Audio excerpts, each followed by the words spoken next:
Tips के YouTube channel से मैं शाह आलम। आज एक बहुत ही अहम मुद्दे पर, बहुत ही सेंसिटिव टॉपिक पर बात करनी है। समाज के अंदर या कम्युनिटी के अंदर जो बहुत से जोड़े बे औलाद रहते हैं, कई बार ऐसा होता है कि उनमें जो लेडीज होती है, महिला, उसमें कोई परेशानी होती है। कई बार ऐसा भी होता है कि जेंट्स के अंदर परेशानी होती है, दिक्कत होती है। लेकिन आज का जो दौर है तो वो एक ऐसा दौर है कि जहाँ जो पुरानी कहावतें थी या पुराने चलन थे कि अगर कोई बे औलादी का अगर कोई मसला है तो उसके अंदर औरत को ही जिम्मेदार ठहराया जाता था कि भाई यही इसी के अंदर कोई दिक्कत है, यही कोई बांझ है कुछ। लेकिन आज के दौर में ये चीज़ें बदली हैं और जब लैबों के अंदर टेस्ट होने लगे हैं और ये तमाम चीज़ें सामने आने लगी, तो इन चीज़ों का बहुत जल्दी से अब ये भी पता लग जाता है कि भाई परेशानी दरअसल है किस में, जेंट्स में है, जोड़े के अंदर जेंट्स में है या लेडीज़ में है। तो जिस तरह महिलाओं के अंदर बहुत सारी चीज़ों को लेकर के बांझपन की समस्याएं पैदा हो जाया करती हैं, जैसे कुछ महिलाएं पैदाइशी बांझ होती हैं और कुछ किसी और परेशानी के चलते आगे जन्म के बाद इस तरह का कोई ऐसा मसला हो जाता है कि वो बांझपन की तरफ चली जाती हैं, जिसका इलाज भी सफल हो भी जाता है। तो इसी तरह से जेंट्स के अंदर भी एक परेशानी है जो बांझपन, मर्दाना बांझपन जिसको बोलते हैं। अब मर्दाना बांझपन की बहुत सारी वजह हैं, बहुत सारे कारण हैं, लेकिन मैं आज एक बहुत अहम मुद्दे पर बात करना चाहता हूं जो बहुत से मर्दों को एक कंप्लीट मर्द होने के बाद भी मर्दाना बांझपन की तरफ लेकर के चला जाया करता है, और वो है पस्सेल। अब ये पस्सेल क्या है, क्या इसकी कारण है, क्या इसकी अलामतें हैं और क्या इसका इलाज है, वो सब कंप्लीट बता दूंगा मैं। लेकिन थोड़ी सी बात पस्सेल के ऊपर करते हैं। दोस्तों, पस्सेल के लिए बहुत सारे हकीम, डॉक्टर, वैद्य या और भी जो इस तरह के हैं जो मेडिकल लाइन में काम करते हैं, वो चाहे किसी भी से आते हों, फील्ड से आते हों, देसी एलोपैथी या होम्योपैथी से, तो सबके अलग अलग रिसर्च हैं, सबके अलग अलग शोध हैं कि ये पस्सेल क्या होता है। पस्सेल को कोई प्रोटीन कहता है, कोई इन्फेक्शन कहता है, कोई कुछ कहता है, कोई कुछ कहता है। कुछ हकीमों ने इसको जहर भी कहा है, सुजाकी जहर। तो मेरे ख्याल में जो ये सुजाकी जहर वाली बात है, ये मुझे ज़्यादा जचती है। और जहाँ तक बात इन्फेक्शन की है, इन्फेक्शन और वर्म वाली बात भी इसमें जचती है थोड़ी। दोस्तों, ये जहर सुजाकी जहर होता है जो किसी कारण शरीर के अंदर क्रिएट हो जाता है, बनने लगता है। और मेरा जहाँ तक ख्याल है, ये उन लोगों में ज़्यादा बनता है जो लोग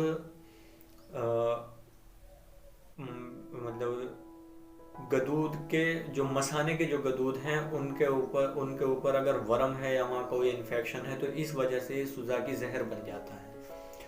अब आप ये समझ लें कि ये जो लिंग जो होता है, तो लिंग की जड़ के नीचे मसाना होता है, जड़ के आसपास, और वहीं जड़ के आसपास मसाने के अंदर गदूद होते हैं। अब अगर उन गदूद के ऊपर कोई मतलब वर्म हो या वहाँ कोई इन्फेक्शन हो गया हो, तो ये सुजाकी जहर बन करके तैयार हो जाता है। इसके अलावा किसी बंदे ने बहुत ज़्यादा हस्तमैथुन किया हो, पॉर्न मूवी ज़्यादा देखी हो, तो इस वजह से भी गदूद के ऊपर वर्म या वहाँ कोई इन्फेक्शन जैसी चीज़ पैदा हो जाती है। दूसरी बात, जो लोग बहुत ज़्यादा हस्तमैथुन किए हुए होते हैं या बहुत ज़्यादा उन्होंने पॉर्न मूवी देखी होती है, उनके शरीर के अंदर एक गर्मी बन जाया करती है, हीटिंग बन जाया करती है बहुत ज़्यादा। अब वो शरीर के अंदर हीटिंग होगी तो हमारा सारा ही शरीर कहीं ना कहीं उससे इफ़ेक्ट होता है।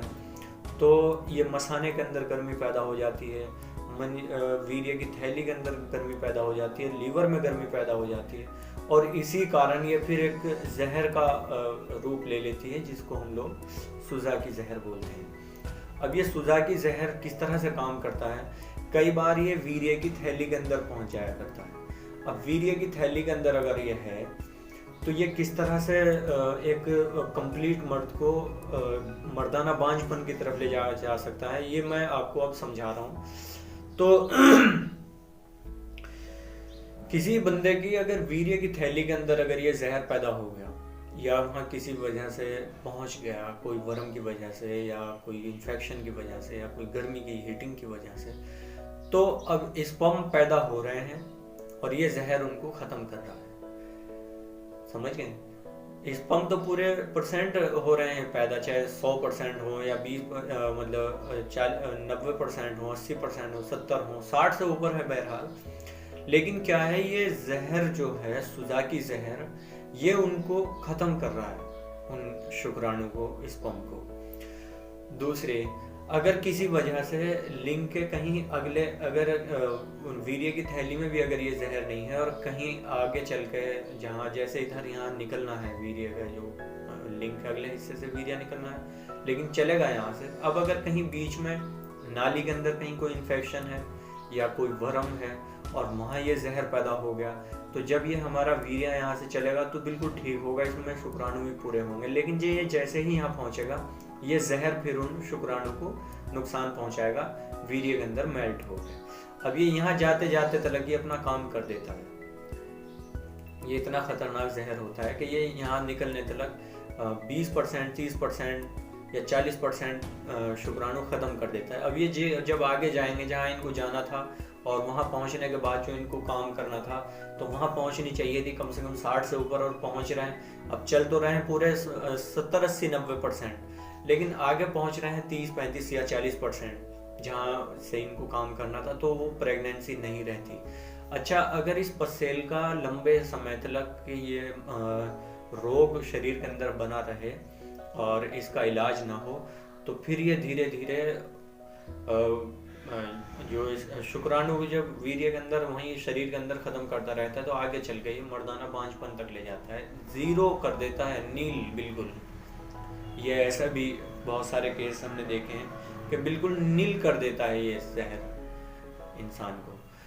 तो इस चीज़ का अब इसका पता कैसे लगे कि भाई पसेल है या नहीं है?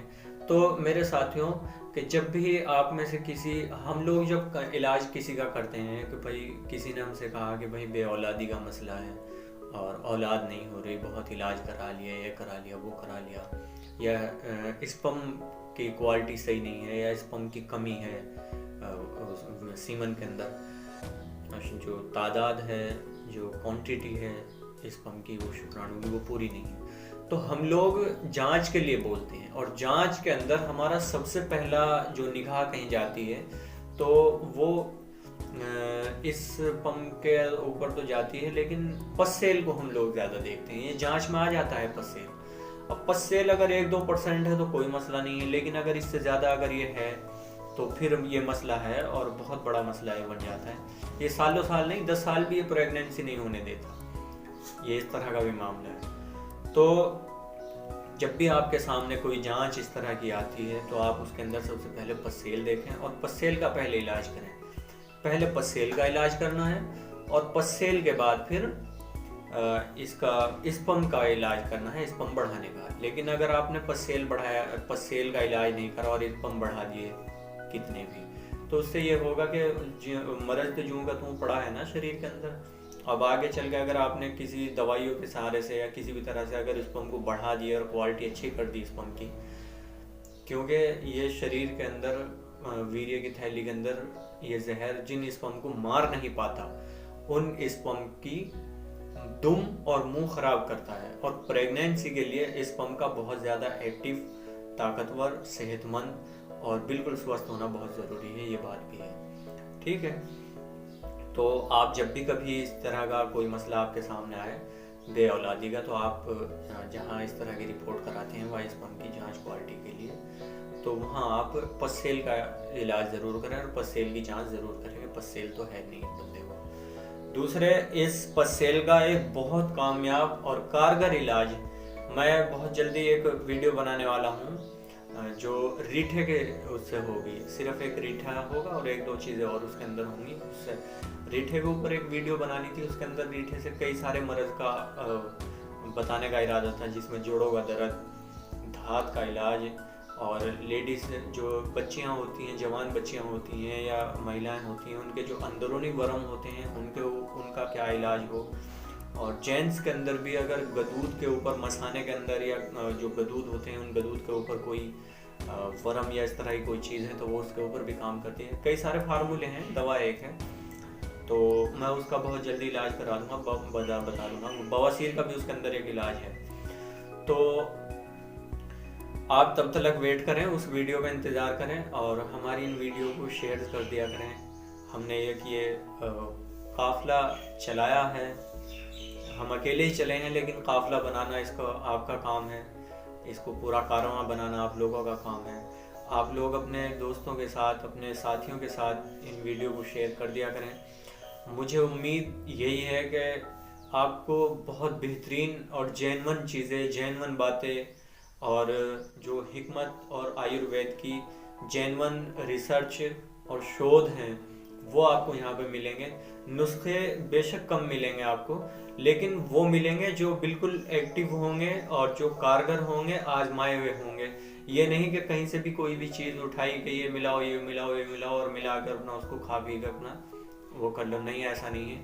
आज एक पसेल के लिए थोड़ी सी बात करी है, कल इसका एक इलाज भी कंप्लीट बताएंगे और गारंटेड और आजमुदा इलाज होगा।